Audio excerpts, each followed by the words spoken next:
Shallallahu Alaihi Wasallam beliau bersabda, yakum wal gibah di anak pihak salasun apa? Gibah. Gibah itu gosip ya.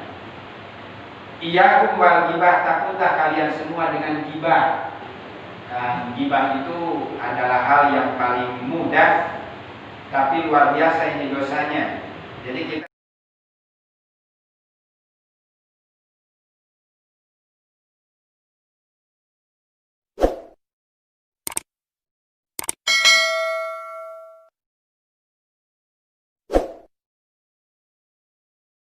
A'udzubillahi minasyaitonirrajim. Bismillahirrahmanirrahim. Assalamualaikum waalaikumsalam warahmatullahi ta'ala wabarakatuh. Innal hamdalillah nahmaduhu wa nasta'inuhu wa nastaghfiruh wa na'udzu billahi min shururi anfusina wa min sayyiati a'malina. May yahdihillahu fala mudilla lahu wa may yudlilhu fala hadiya lahu. Asyhadu an la ilaha illallah wahdahu la syarikalah wa asyhadu anna sayyidana wa nabiyyana wa maulana Muhammadan abduhu wa rasuluh alladzi la nabiyya ba'dah.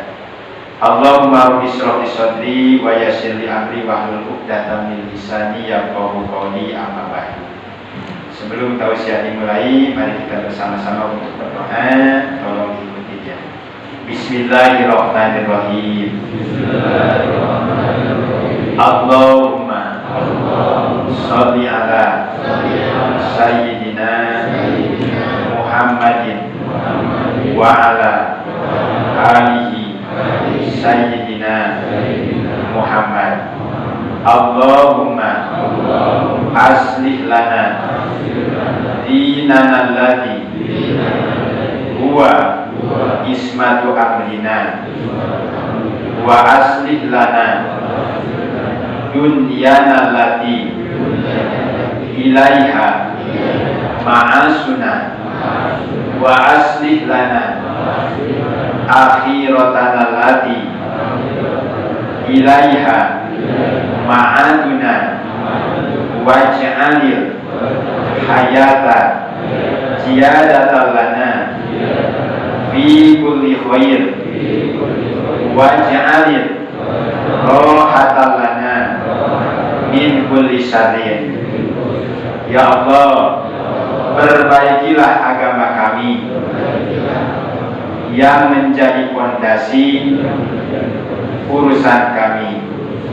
Ya Allah, perbaikilah dunia kami, karena di dalamnya tempat hidup kami.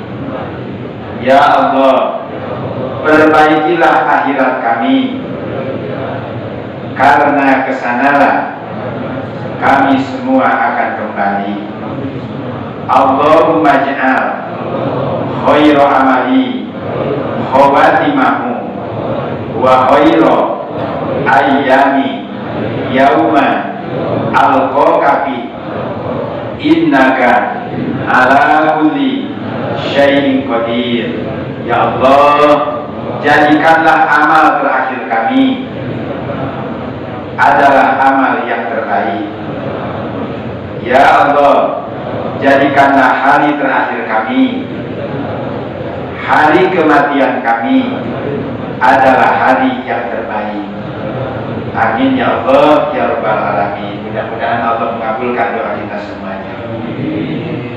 Pertama-tama marilah kita panjatkan puji dan syukur kita kehadirat Allah Subhanahu wa taala. Alhamdulillah, hari ini di pagi yang sangat sejuk setelah beberapa hari atau minggu kita tidak diberi hujan. Alhamdulillah hari ini berturut-turut Allah menurunkan curahan rahmat.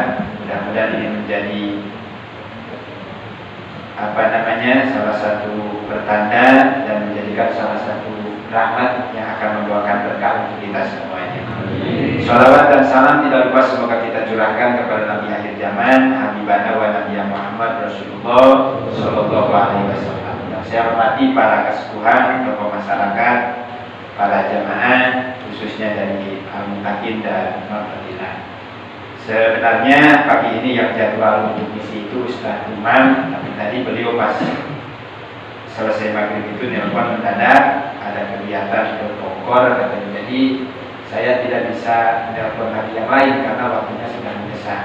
Jadi mohon maaf, beliau tidak bisa hadir dan saya menelpon ke sana ke sini tidak bisa. Namanya ngedadakan tidak bisa didadak ya, minimal 1 hari sebelumnya. Dan mohon maaf, Ustaz Umam juga lupa ngabarin. Jadi pas maghrib menjelang waktu isya baru nelpon ke saya tidak bisa hadir. Jadi mohon maaf untuk hari ini barangkali saya menggantikan beliau karena beliau ada keperluan. Jamaah yang saya hormati, sebelum lanjut ke tausiah, kemarin saya sempat bicara dengan Bapak Ketua PHBI. Al-Mutakin ini jamaahnya kayaknya memerlukan siraman untuk berzikir. Dan insya Allah tanggal 19 Agustus 2020 yang akan datang itu bertepatan dengan malam Hijriah Muharram, maka saya mempunyai rencana dengan Bapak Ketua PHBI, insya Allah di masjid kita ini akan dilaksanakan zikir dan tausiah. Alhamdulillah saya sudah kontak ustadznya, beliau dari Ajikro, asistennya Bapak almarhum Ustadz Arifin Ilham. Kalau panggilannya itu adalah Ustadz SMS, kalau nama aslinya saya belum tahu, panjang kering jadi bohong karena ya. Tapi Ustadz SMS, beliau bilang mohon tanggal 1 Muharram, tepatnya hari Rabu malam Kamis yang ono, bukan yang sekarang. Insya Allah di kita akan dilaksanakan zikir dan tausiah. Dan beliau bilang insya Allah siap hadir dan mudah-mudahan tidak ada halangan apapun ya Bapak ya. Mudah-mudahan tidak ada halangan, baik halangan yang terutama dari COVID ini yang mudah-mudahan tidak ada halangan, lancar, supaya kita semua setelah beberapa bulan lockdown disiram dengan zikir supaya adem ya hatinya, kemudian jernih pikirannya. Insya Allah nanti tanggal 1 Muharram tepatnya 19 Agustus tahun 2020 dan waktunya barangkali biasa maghrib sampai jam 8 kan? Karena mintanya saya zikir dan tausiah duluan baru dilanjut dengan pelaksanaan zikir ya. Dan beliau ini kayaknya sering muncul di TV, tapi saya bilang untuk impaknya karena ini ada di Al-Mutakin tidak disesuaikan dengan TV ya. Kalau di TV puluhan, kalau di kita ya cukup puluhnya dibuang, satuannya aja yang ada. Jadi mudah-mudahan beliau bisa hadir dan ini informasi tolong nanti disampaikan kepada jamaah yang lain. Mudah-mudahan tidak ada halangan, kita diberikan kesehatan, kemudian cuaca dan sikon yang memungkinkan, kita sama-sama menyambut datang tahun baru Islam ini dengan zikir dan tausiah. Insya Allah mudah-mudahan. Jamaah yang dirahmati oleh Allah Subhanahu wa Ta'ala, sedikit sebelum saya menyampaikan tentang masalah, karena kemarin ada jamaah yang ingin untuk dikupas ulang tentang sholat Idul Fitri, Idul Adha pada hari Jumat. Karena kemarin kita melaksanakan Idul Adha itu pada hari Jumat. Ya, nanti akan saya sampaikan. Nah, sebelum saya menyampaikan ke materi, sedikit saya menyampaikan dulu mukadimah. Rasulullah Shallallahu Alaihi Wasallam beliau bersabda, "Yakum wal ghibah di anafiha salasun apa?" Ghibah, ghibah itu gosip ya. Iyakum wal ghibah, takutlah kalian semua dengan ghibah. Ghibah itu adalah hal yang paling mudah, tapi luar biasa ini dosanya. Jadi kita kadang-kadang kalau lagi ngobrol pengennya ghibah aja. Satu kali kita ngobrol kalau tidak ngomongin orang itu atil lah senang bibir ya. Padahal dosa ghibah itu besar. Saya ulangi Ibu. Iyakum wal ghibah di anafiha salasun apa? Takutlah kalian semua dengan ghibah, dengan gosip ya. Sesungguhnya pada ghibah itu ada 4 yang akan merugikan kita. Jadi kalau kita diam gosip, ghibah, senang ngomongin orang itu, maka Allah akan menghilangkan dari diri kita itu 4 perkara. Mana yang 3 perkara itu? Pertama, al-awwalu la yustajabu lahu du'a. Orang yang suka gosip itu doanya jangan harap akan dikabulkan. Jadi kalau kita berdoa, doa kita tidak diterima, wae jangan nyalahin doa. Ya. Doa teh kumaha aja teh gitunya. Dan tugas doa sampai nentu-nentu ya. Malam, pagi, siang berdoa, tapi kok teh dikabul wae doa teh gitunya. Awas, kita introspeksi diri kita masing-masing. Kalau kita masih senang ghibah, jangan harap doa kita akan dikabulkan. memang itulah ya. Jadi ini kan adalah dosa yang tidak terasa. Jadi kan dosa yang paling besar itu adalah mata, telinga, mulut. Padahal kan mulut itu kalau sudah ngomong gampang ya, gitu, mudah. Makanya kan nanti di padang mahsyar itu yang namanya lidah itu tidak akan bisa berkata-kata. Al-yauma nahtimu ala afwahihim wa tukallimuna wa tashhadu arjuluhum bima kanu yaksibun. Lidah ini akan dikunci ya, karena lidah itu adalah sumber daripada banyaknya dosa. Mulutmu harimau ya. Kita bisa selamat karena mulut dan kita juga bisa celaka karena mulut. Salah ngomong aja saya sekarang ke jamaah, itu fatal, tidak akan bisa diralat kan. Saya salah ngomong saja gitu ya, kemudian menyinggung hati dan perasaan jamaah, itu akan teringat terus.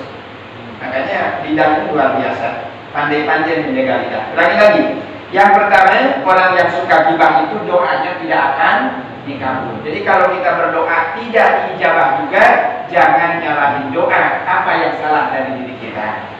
Yang kedua, wasaniyatulatuk barulahul hasanah. Kita melakukan amal kebajikan pun Allah tidak akan menerima. Ibu tahajud ya, tiap malam, duha tiap pagi, puasa dan Kamis, sedekahnya rajin tapi masih suka gibah, Allah tidak akan menerima itu semua. Rugi ya. Kita sudah berbanyak ibadah tetapi masih diikuti dengan gibah, maka kata Allah dan Rasulnya, kami tidak akan menerima amal ibadah kalian semua kalau kalian masih suka gibah. Karena sedikit kurang dijenangnya. Yang ketiga jamaah, wasalisatu tajdahu alaihi sayi'at. Dan yang ketiga, orang yang suka gibah itu Allah akan menambah kepada dirinya itu adalah keburukan.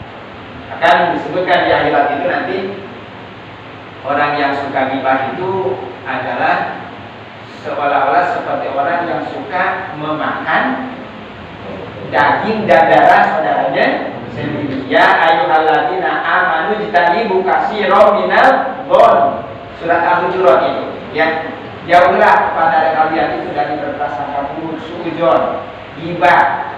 Karena orang yang suka bergibah itu ya pada dasarnya dia akan memakan daging dan darah saudaranya sendiri. Makanya saya sampaikan dari awal tadi ya, mudah-mudahan kita semua bisa melepaskan itu semua.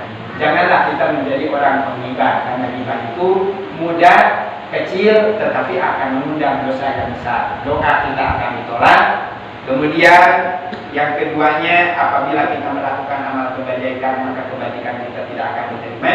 Dan yang ketiga, Allah akan menambah kepada kita itu adalah keburukan. Daripada banyak kita melakukan gibah, lebih baik banyak berzikir, beristighfar, seperti itu ya.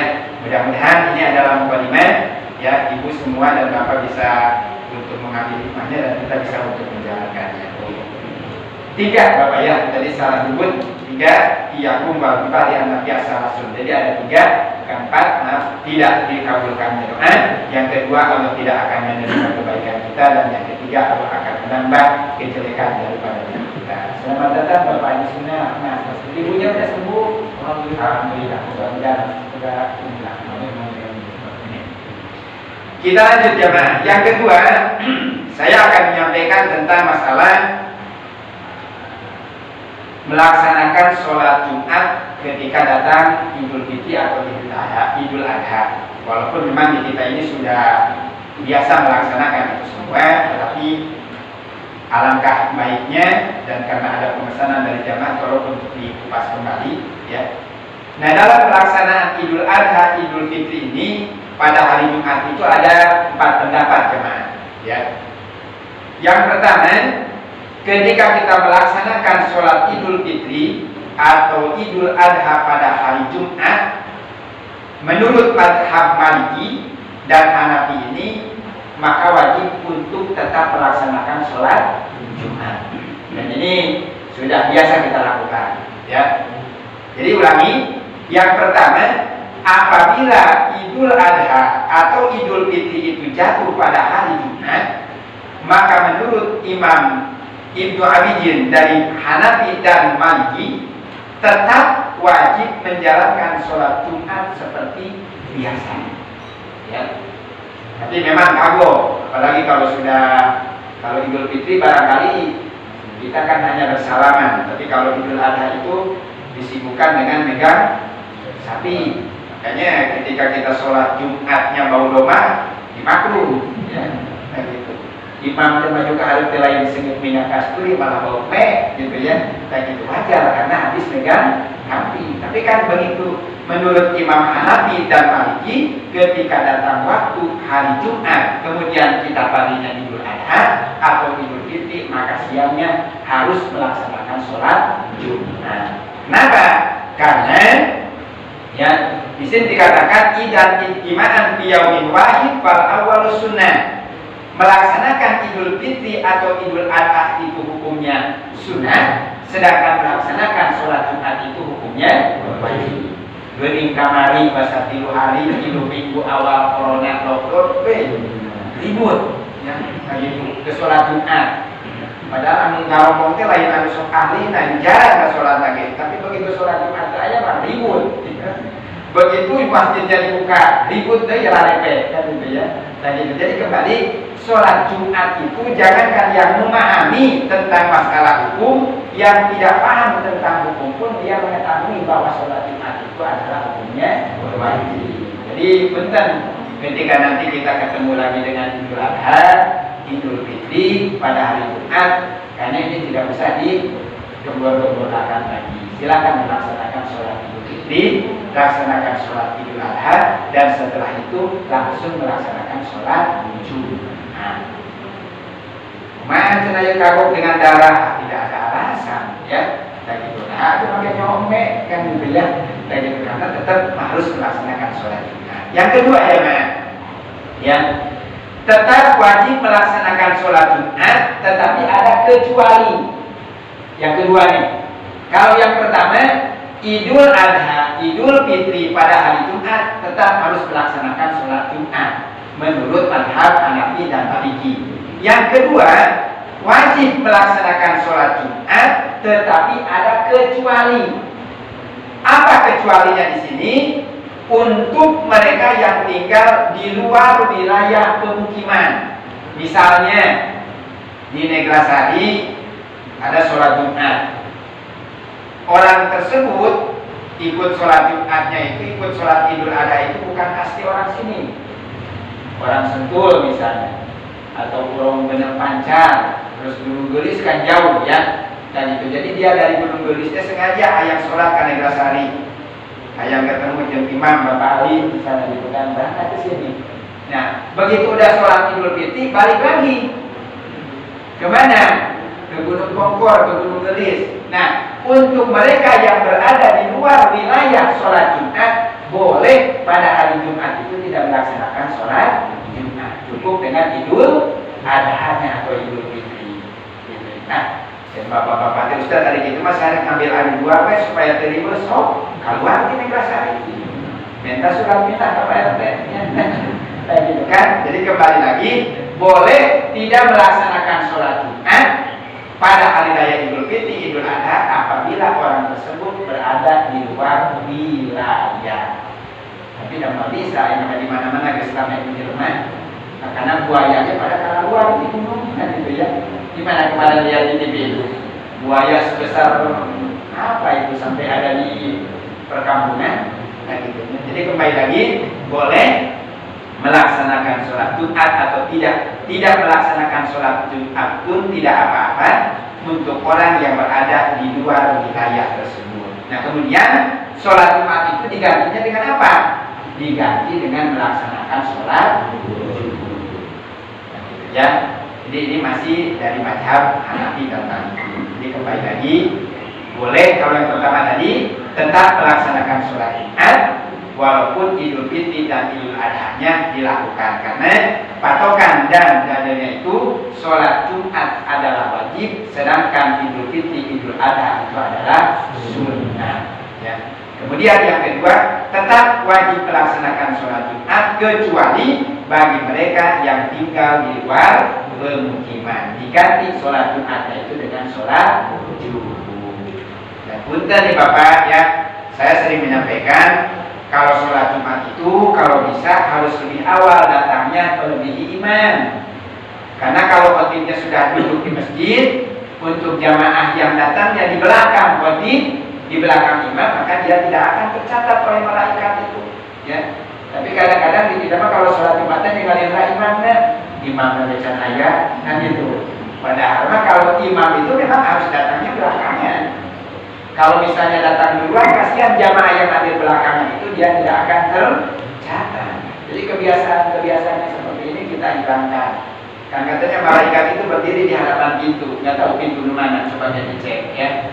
Kayak gitu. Ngacatat dia. Sebelum imam masuk dicatat itu. Mas Paijo ada, ya. Kemudian Kang Asep ada, gitu kan.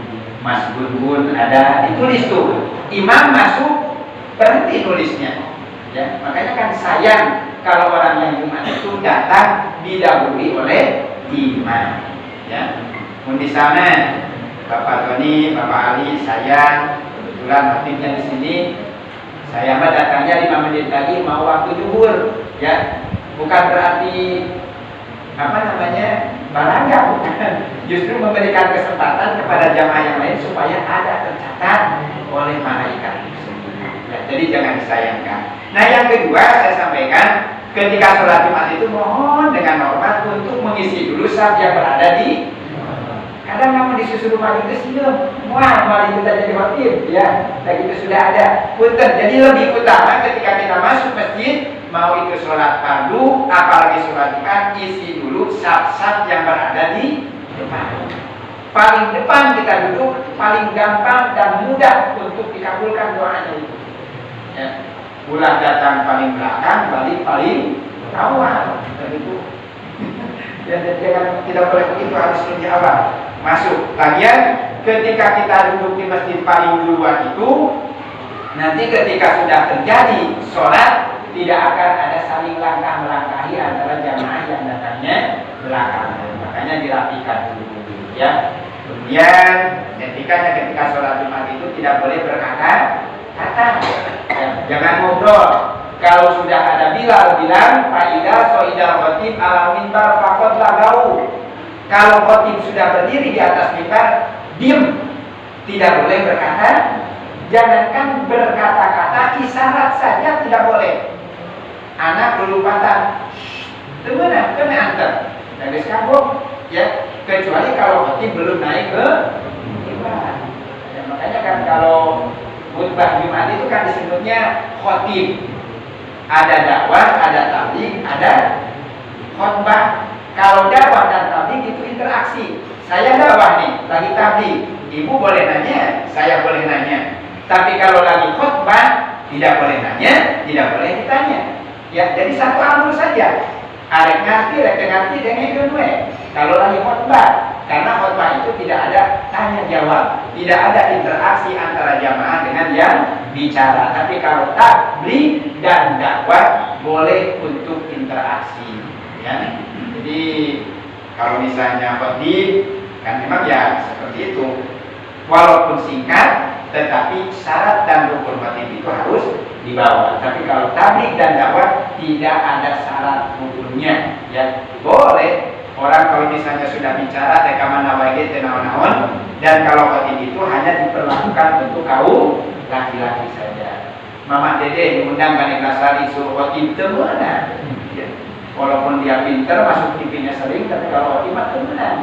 Turun, mama bukan waktunya untuk khotib, karena khotib ini adalah kaum laki-laki.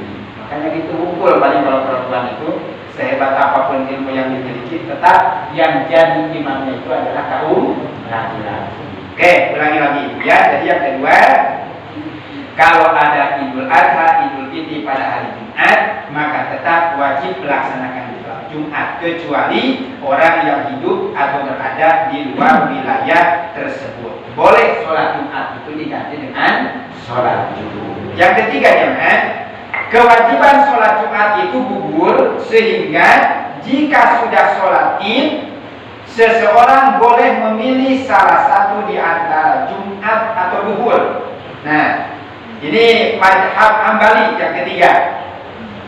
Mazhab Hambali, kewajiban sholat Jumat itu gugur katanya kalau sudah melaksanakan sholat Id.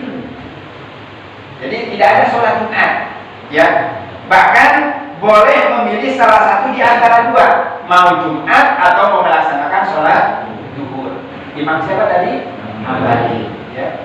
Jadi kalau kata Imam Hambali, lamun ke sholat Idul Fitri atau Idul Adha pada hari Jumat, kudu sholat Jumat deui. Karena sudah gugur kewajiban dengan melaksanakan sholat Idul Adha atau Idul Fitri tersebut. Silahkan tinggal pilih mau Jumat atau mau melaksanakan sholat zuhur. Tapi itu menurut Imam Hambali, ya. Nah, kemudian yang keempat jemaah, gugur kewajiban sholat Jumat juga, zuhur juga, ya, dengan melakukan sholat Id. Nah ini kalau yang keempat ini lebih luar biasa lagi, ya. Yang keempat ini apabila kita sudah melaksanakan sholat Idul Fitri, sudah melaksanakan sholat Idul Adha, maka gugur kewajiban untuk melaksanakan sholat Jumat dan sholat zuhur. Ini mah kalau barangkali keterangannya lebih ini lagi, ya.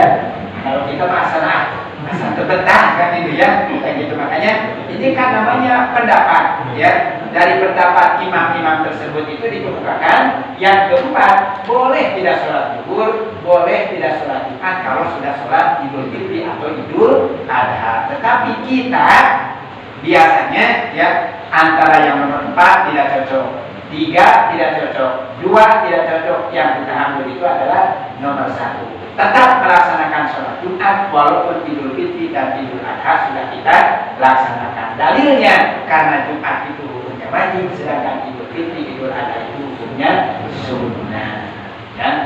Tapi kalau misalnya ada juga yang dari pendapat Imam Hanafi Hambali tadi itu boleh untuk jamaahnya tidak melaksanakan sholat Jumat, tapi untuk imamnya tetap harus. Kalau kemarin diurangkan sama nah imam lagi geti, gitu, makanya imamnya juga kan ikut-ikutan. Makanya tapi ada memang keringanan. Silahkan saja dari antara yang 4 ini kita bisa mengambil pelajaran mana yang kira-kira kita ambil dan barangkali disesuaikan dengan kondisi situasi di tempat kita masing-masing. Nah kalau kita sudah terbiasa dengan menjalankan Idul Fitri, kemudian Jumatnya kita lakukan, itu yang harus kita lakukan. Tapi kalaupun kita menjalankan Idul Fitri, Idul Adha, kemudian diganti Jumatnya dengan sholat zuhur, itu pun tidak jadi masalah. Tapi kalau misalnya memang waktunya senggang, laksanakanlah Idul Fitri, Idul Adha dilanjut dengan sholat Jumat. Nah, sholat Jumat juga tidak mengambil waktu yang terlalu banyak, ya. Khotib itu kan paling lama 15 menit, namun 30 menit khotib masih kena bicara, DM kami jamaah biasanya.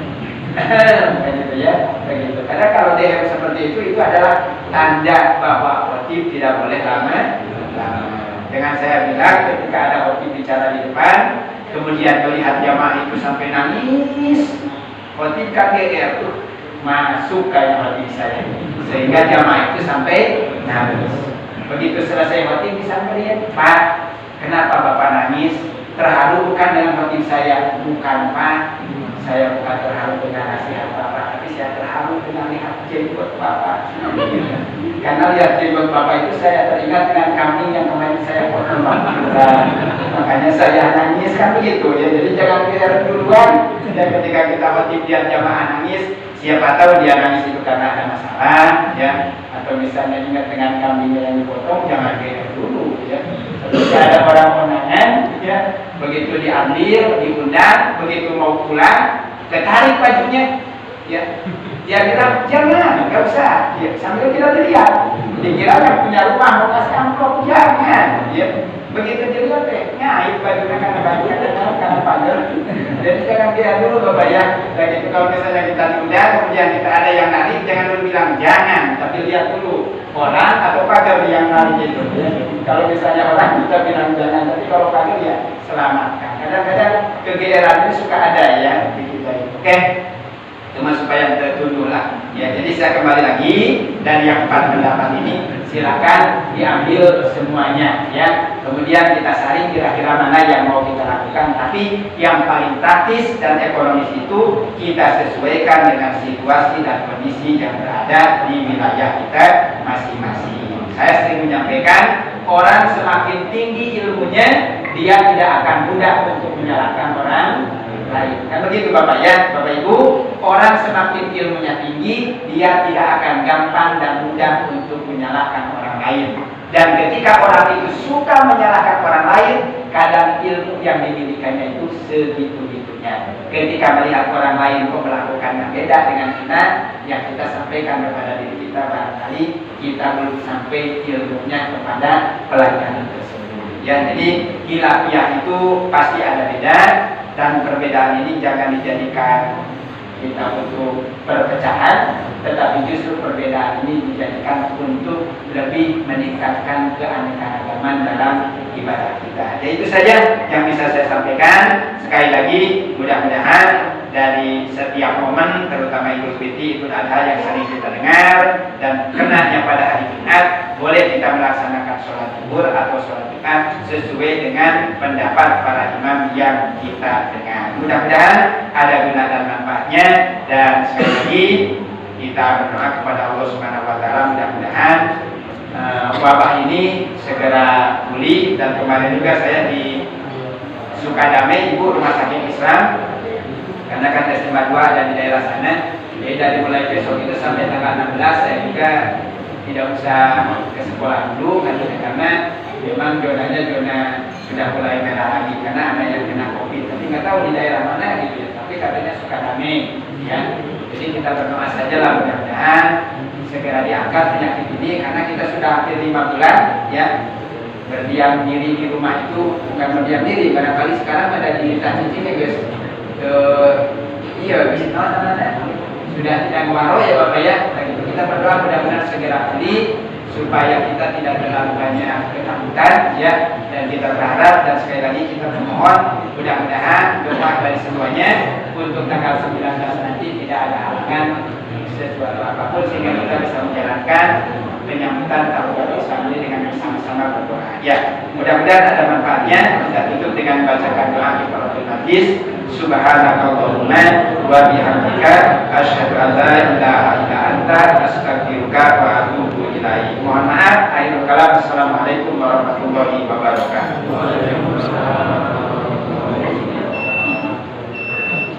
Alhamdulillah, terima kasih kepada Bapak Ustaz Keluarga Solihin atas tausiah yang disampaikan. Yang pertama, mudah-mudahan kita bisa menghindari ghibah yang